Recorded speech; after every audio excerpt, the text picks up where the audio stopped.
Terminating a physician's employment is not anything anyone wants to do, but if it becomes necessary to part ways, some well-constructed employment contracts and partnership agreements can make this as smooth as possible. If they are not well constructed, you are leaving yourself open for all kinds of unnecessary expense and complication. Welcome to Medical Money Matters, the podcast where you can find experts, answers, and resources so that you can achieve mastery over the financial and business aspects of your practice. Hello, everyone. I'm your host, Jill Arena. I began my career in accounting and finance, and I have more than 30 years of experience running medical groups. I own and operate a national healthcare consulting and revenue cycle company, and I am the author of Physician Heal Thy Financial Self. In 2020, I co-founded the Physician Leadership Project, and my passion is to increase financial and business literacy for physicians. Episode 28, Physician Contracts, Codifying How We Work Together. We've been talking about recruiting and dating, and we've been talking about developing cultural norms, so it makes it very straightforward as to how to add physicians to your group who will be a good cultural fit. Once you've identified the right physicians to add to your group, you'll need a well-drafted document that outlines how you will work together, the physician contract.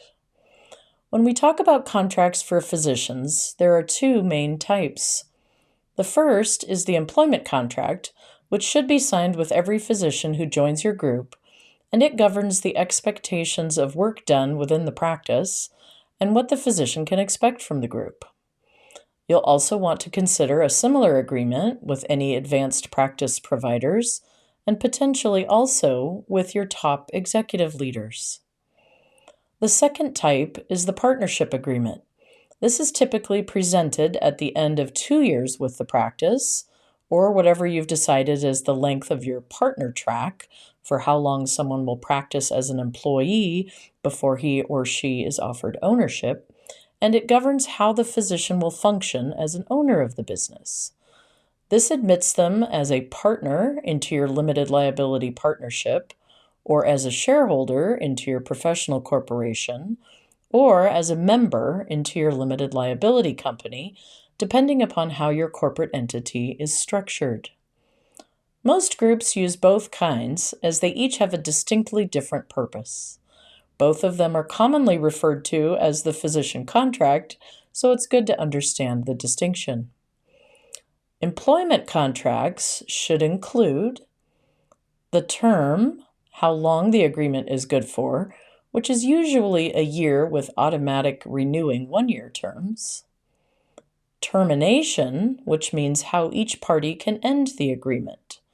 This includes a notice period, which is usually 90 days, and it also includes a list of reasons why a physician's contract might be terminated immediately, including the commission of a felony offense, or for losing prescribing privileges from the DEA, or for losing their state license to practice medicine. It will also include a clause that states that they can be terminated for egregious behavior, as we discussed in episode 27. Compensation, which outlines both any base salary along with any incentive compensation or revenue sharing program, will have an entire episode upcoming that will be dedicated to compensation, as it's a very big topic. Employment agreements also include clinical requirements, which cover things like patient care hours expected per week to outline the physician's clinic schedule, documentation standards for how quickly charting is to be completed. We highly recommend that this be standardized for your entire group at 24 to 48 hours maximum from the time the patient is seen for chart completion, and we recommend that you make this a condition of employment so you don't get into documentation issues. What that means is that if someone falls behind on their charting, you can actually terminate their employment if they cannot keep it up to date. We'll talk more about risk in an upcoming episode, but suffice to say here that a physician who does not complete their charting in a timely fashion creates all kind of medical malpractice risk for the entire practice, and documentation is something that should be called out specifically in your employment contracts and handled immediately should a physician begin to fall behind. Again, you get what you tolerate, and if you look the other way when a clinician is behind on their charting, they will continue with that bad habit. Employment agreements almost always specify call requirements as well, so that those expectations are clearly delineated. They will also address the fact that in most groups, documentation occurs outside of scheduled patient care hours. This is an important construct to understand. Salaried professionals are paid for the job that they do, not the hours that they work. And all salaried professionals are expected to work beyond the hours they are scheduled to be in the office. The same goes for your executive leaders, too. There are many other clauses that go into an employment agreement, including practice and cultural requirements to the extent that you have them formally developed. Some groups bake those right into the body of their contract, and others have a separate exhibit that delineates the practice-specific components. Your employment attorney will have excellent input for these. And if you haven't updated your physician employment contracts in more than 2 or 3 years, it's likely time for a review or an overhaul. You can find a template physician employment contract on the Medical Money Matters Toolkit at medicalmoneymatterspodcast.com. As always, if using our templates, be sure to check with your practice's attorney to assure that the form complies with your state laws. Partnership agreements are separate and apart from employment contracts, although there should be a clause in the partnership agreement that speaks to what happens if an employment contract is terminated for any reason. In most groups, that creates a triggering event, which is legal speak for something needs to happen on the partnership side of the equation too.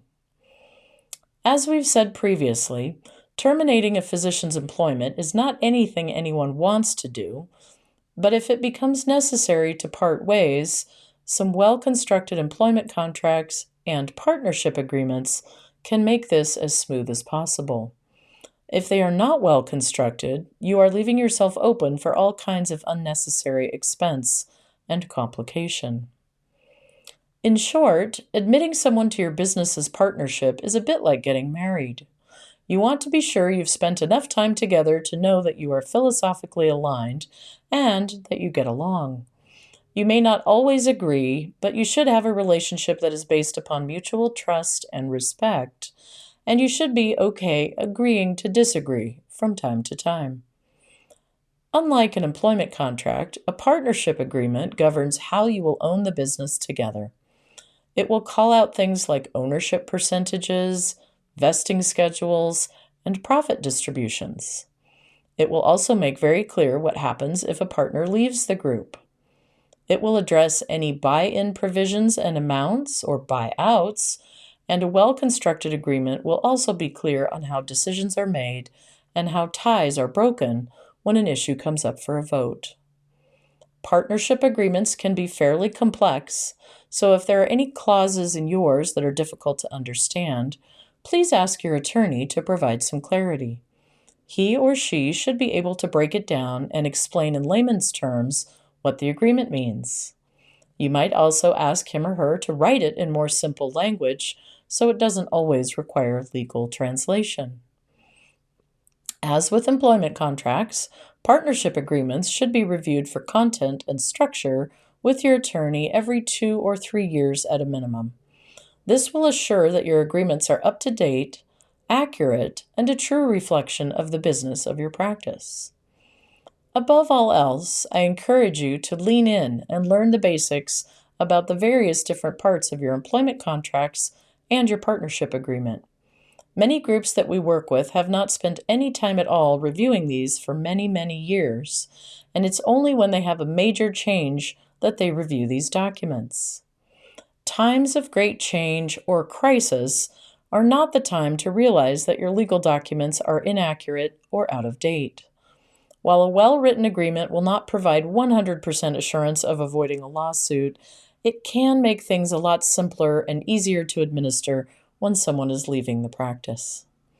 Join me for our next episode where we'll talk about how to exit an executive leader when the practice has outgrown them.